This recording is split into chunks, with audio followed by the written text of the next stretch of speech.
ও নমস্কার বন্ধুরা, অন্নপূর্ণা ভাণ্ডার প্রকল্পে অফলাইনে ফর্ম ফিল আপ করার সময় এই তিনটে ভুল কিন্তু প্রায় সবাই করছে। তো কোন তিনটে ভুল রয়েছে, এই তিনটে ভুল যদি তোমরা করে থাকো সেক্ষেত্রে কিন্তু অন্নপূর্ণা যোজনার কোনো টাকাই ঢুকবে না।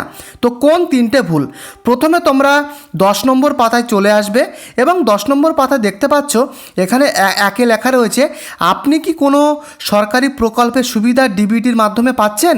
তো এখানে কিন্তু পরিবারের প্রধানের জানতে চেয়েছে। তো তোমাদের বাড়ির যে পরিবারের প্রধান রয়েছে সে কি কোনো প্রকল্প পাচ্ছে কি না। অনেকে কিন্তু দিচ্ছে, হ্যাঁ দিয়ে দিচ্ছে, অর্থাৎ হয়তো পরিবারের প্রধান বার্ধক্য ভাতা বা অন্য কোনো কৃষক বন্ধু বা যে কোনো প্রকল্প পাচ্ছে এবং হ্যাঁ দেওয়ার পরে সেই প্রকল্পের নামটাও কিন্তু তারা লিখছে। লেখার পরে কিন্তু এখানে কিন্তু একটা কথা লেখা রয়েছে, সেটা কিন্তু তারা দেখছে না যে প্রকল্প থেকে বেরিয়ে যেতে টিক বক্সটি চিহ্নিত করুন। অর্থাৎ এখানে কিন্তু এই ভুলটা সবাই করছে। কি ভুল? 11 নম্বর পাতায় তোমরা চলে আসবে এবং 11 নম্বর পাতায় চলে আসার পরে দেখো এখানে পরিষ্কারভাবে লেখা রয়েছে যে প্রত্যাহার করতে চান কি না। এখানেই কিন্তু ভুলটা সবাই করছে। তারা কিন্তু কি করছে, এই হ্যাঁতে তারা টিক দিয়ে দিচ্ছে।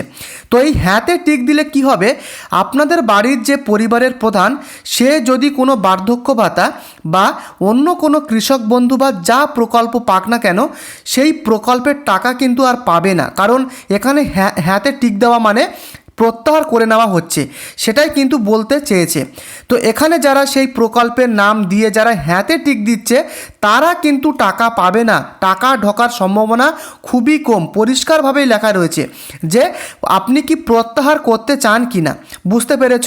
আবারও বুঝিয়ে বলছি যে পরিবারের প্রধান যদি কোনো রকম প্রকল্প পায় সেই প্রকল্পের নাম তো তারা এখানে লিখছে এবং হ্যাঁতে টিক দিয়ে দিচ্ছে। টিক দেওয়ার পরে পরিষ্কারভাবে লেখা রয়েছে প্রকল্প থেকে বেরিয়ে যেতে টিক বক্সটি চিহ্নিত করুন। এখানে কিন্তু ভুলটা করছে। হ্যাঁ দেওয়ার পরে এখানে কিন্তু সেই প্রকল্পের নামটা তারা লিখছে এবং এই হ্যাঁতে টিক দিয়ে দিচ্ছে। তো এই হ্যাঁতে কিন্তু টিক দেওয়া যাবে না। যদি তোমরা হ্যাঁতে টিক দিয়ে ফেলো সেক্ষেত্রে কিন্তু বাড়ির যে পরিবারের প্রধান সে কিন্তু সেই প্রকল্পের টাকা পাবে না। প্রত্যাহার করতে চান পরিষ্কারভাবেই কিন্তু লেখা রয়েছে।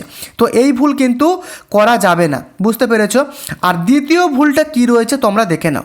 দেখো সেমভাবে সদস্য নাম্বার 1, ধরো যার নামে এই অন্নপূর্ণা যোজনার ফর্মটা ফিল আপ করা হচ্ছে, এবারে সে কি করছে, এখানে হ্যাঁতে টিক দিয়ে দিচ্ছে এবং প্রকল্পের নামটা কি লিখছে, লক্ষ্মীর ভাণ্ডার। এবং সেমভাবে পরিষ্কারভাবে কি লেখা রয়েছে তোমরা দেখে নাও, আপনি কি এই প্রকল্পটি থেকে নিজেকে প্রত্যাহার করতে চান। এখানে কিন্তু ভুলটা সবাই করছে। তারা কি করছে, লক্ষ্মীর ভাণ্ডার লিখছে, এখানে হ্যাঁও দিচ্ছে, কিন্তু এই হ্যাঁ টিক বক্সে কিন্তু তারা টিক দিয়ে দিচ্ছে। ফলে কিন্তু যে লক্ষ্মীর ভাণ্ডার আগে যারা পেত বা এই যে অন্নপূর্ণা যোজনার জন্য যারা ফর্ম ফিল আপ করছে সেক্ষেত্রে কিন্তু তারা কিন্তু টাকা পাবে না, টাকা পাওয়ার সম্ভাবনা কিন্তু নেই বললেই চলে। দেখতেই পাচ্ছ লেখা রয়েছে আপনি কি এই প্রকল্পটি থেকে নিজেকে প্রত্যাহার করতে চান। তো এই হ্যাঁ টিক বক্সে কিন্তু টিক দেওয়া যাবে না। তো কারা কারা টিক বক্সে টিক দিয়েছো প্রত্যেকে কমেন্ট করে লিখে জানিও। তো এরকমটা কিন্তু করা যাবে না। এবারে বলি যে 3 নম্বর ভুল কোনটা। তার জন্য প্রথমত তোমরা একদম 1 নম্বর পেজে চলে আসবে। 1 নম্বর পেজে কিন্তু চলে আসবে এবং চলে আসার পরে এখানে কিন্তু একটা অপশান তোমরা দেখতে পাবে 8 নম্বর কলমে, যেখানে পরিষ্কার লেখা রয়েছে যোগাযোগের নাম্বার কিন্তু এখানে তোমাদেরকে বসাতে হবে। অনেকে কি করছে, নিজের যোগাযোগের নাম্বার বসিয়ে দিচ্ছে, কিন্তু এখানে যে লেখাটা রয়েছে এটা কিন্তু তারা খেয়াল করছে না। কি লেখা রয়েছে, বিশেষত পরিবারের প্রধানের আধার নম্বর সংযুক্ত মোবাইল নম্বর।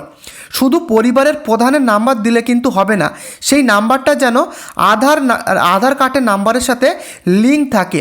তো সেই নাম্বারেই কিন্তু এখানে বসাতে বলেছে। বুঝতে পেরেছো? এখানে কিন্তু অনেকেই সেই ভুলটা করছে। অনেকে নিজের নাম্বার দিয়ে দিচ্ছে এবং এমন একটা নাম্বার দিচ্ছে সেই নাম্বারের সাথে হয়তো আধার কার্ডের লিঙ্ক নেই। তো এটা দিলে কিন্তু হবে না। পরিষ্কারভাবে লেখা রয়েছে বিশেষত পরিবারের প্রধানের আধার নম্বর সংযুক্ত মোবাইল নম্বর, অর্থাৎ তোমার বাড়ির যিনি প্রধান রয়েছেন সেই প্রধানের যে নাম্বারটা রয়েছে সেই নাম্বারটা বসাতে হবে এবং সেই নাম্বারের সাথে যেন আধার কার্ডের লিঙ্ক থাকে। তো আশা করি তোমরা বুঝতে পেরেছো। তো এই ভুলগুলো করলে কিন্তু চলবে না। যদি তোমরা এই তিনটে ভুলের মধ্যে যে কোনো ভুল করে থাকো তোমরা কমেন্ট করে লিখে জানিও, সলিউশন কী রয়েছে আমি কিন্তু কমেন্টে উত্তর দেওয়ার চেষ্টা করব।